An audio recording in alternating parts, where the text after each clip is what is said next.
નમસ્કાર દોસ્તો, આજે વાત કરવાની છે બનાસની બેન ઘેનીબેન કે એમને જે એક સમાજના સ્નેહ મિલનની અંદર એમને એક પ્રવચન આપ્યું. એની અંદર લોકો થોડો વિરોધ પણ કરી રહ્યા છે. તો એમને જે વાક્યો બોલ્યા છે તો એ સમર્થનની અંદર હું આ વિડીયો બનાવી રહ્યો છું. દોસ્તો, ઘેનીબેન દ્વારા એક એવું પ્રવચન આપવામાં આવ્યું કે ભાઈ દીકરીઓએ ખાસ દશામાનું વ્રત તો લેવું જ નહીં, અને માતાજી નડે તો મને મારા ત્યાં મોકલજો, માતાજી નડે તો મને નડે, તમને નહીં નડે. એમની વાત સાથે સંમત એટલા માટે છું દોસ્તો, કારણ કે આપણી બેન દીકરીઓને જ્યારે ભણવાની ઉંમર હોય ત્યારે આપણે આપણા ઘરની અંદર જે મહિલાઓ છે એ લોકો વ્રત કરવા માટે કે ઉપવાસ કરવા માટે કે આવી રીતે પ્રેરતા હોય છે કે ભાઈ આ કરો તો આવું થાય ને આ કરો તો આવું થાય. આવું અત્યારે ચાલે છે અને એના કારણે આપણી દીકરીઓ વ્રત રાખતી હોય છે, ઉપવાસ કરતી હોય છે, બધું કરતી જ હોય છે. હવે માની લો કે ભાઈ દશામાનું વ્રત છે જે છે એ 10 દિવસ સુધી ઉપવાસ કરવાનો હોય, 10 દિવસ સુધીનો પૂજાપાઠ કરવાનો હોય, અને એટલી પૂજા હોય છે. તો એમનું કહેવાનો મતલબ એમ છે કે ભાઈ તમે 10 દિવસ હવે તમે એની અંદર છો તો તમારું ભણવાનું બગડવાનું જ છે. તમે ઉપવાસ કરો છો, આખો દિવસ ભૂખ્યા રહો છો, તો સ્કૂલે જઈને તમે જે શિક્ષક ભણાવે છે એ બી તમારા મગજની અંદર ઉતરે નહીં, કારણ કે તમારું શારીરિક રીતે તમે હેલ્થથી મતલબ બોડી તમારી એક્ટિવ ના હોય તો એ તમારા દિમાગની અંદર ઉતરે. એ વાત દોસ્તો કે જે લોકો સોશિયલ મીડિયાની અંદર એમનો વિરોધ કરી રહ્યા છે કે ભાઈ હિન્દુ વિરોધી પાર્ટી છે, હિન્દુ વિરોધી પ્રવચન આપી રહ્યા છે, તો દશામાનું વ્રત ના કરવું તો શું એ હિન્દુ વિરોધી છે? કઈ રીતે તમે ધર્મને કઈ રીતે સરખામણી કરો છો? તો એનો મતલબ એવો થયો કે હિન્દુ ધર્મની આવતી તમામ મહિલાઓ દશામાનું વ્રત કરે છે, તમામ લોકો વ્રત કરે છે? નહીં. પોતાની મરજી મુજબ, પોતાની ઈચ્છા મુજબ બધા પોતપોતાના ઈષ્ટદેવને પૂજતા હોય છે. હવે દોસ્તો, ધર્મની વાત આવી તો હું તમને કહી દઉં કે ભાઈ હિન્દુ ધર્મ શું છે? એક તો ભાઈ પહેલાં ગાયોનું રક્ષણ કરવું એ આપણો ધર્મ છે.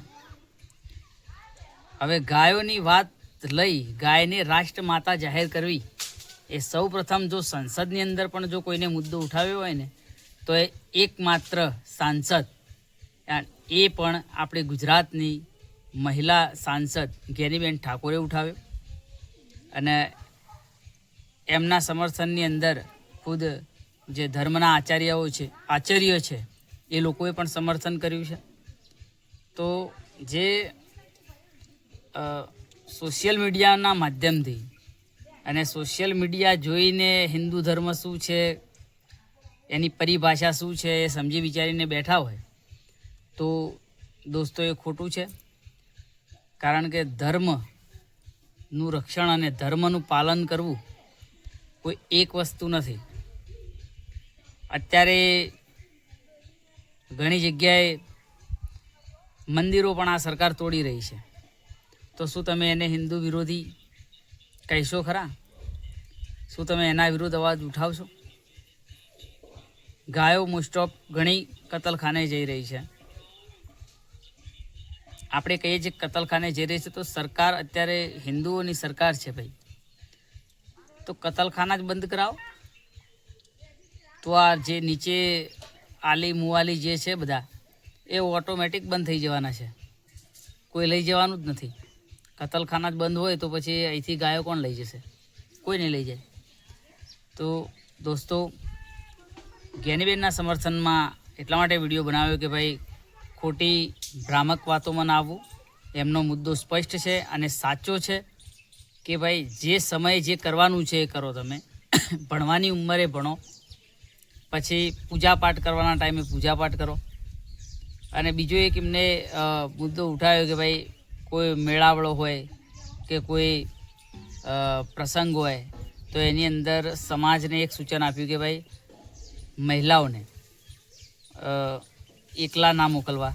એ પણ વાત એમની સાચી છે કે ભાઈ કોઈ મોટા વ્યક્તિઓ, ઘરના વડીલો, પરિવારમાંથી કોઈ મોટું વ્યક્તિ સાથે હોય તો એમના હાથે જ મોકલવાનો આગ્રહ રાખવો. એટલે આપણે મોકલી દઈએ મેળાની અંદર બધી 2-4 દીકરીઓ બધી સાથે જશે તો એવું ના રાખવું જોઈએ, કારણ કે અત્યારનો સમય બહુ ખરાબ છે. એટલે એ પણ મુદ્દો એમનો સાચો છે.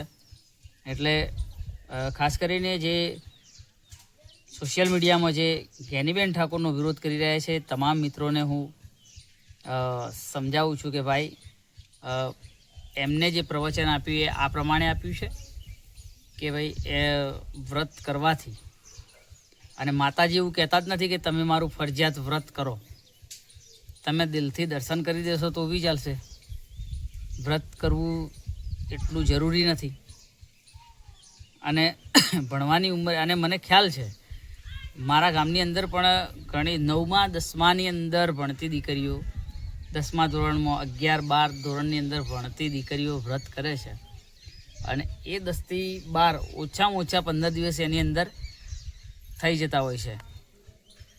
છેલ્લે દિવસે જાગરણ આવે, જાગરણની અંદર આખો દિવસ જાગે તો બીજા દાડે રજા.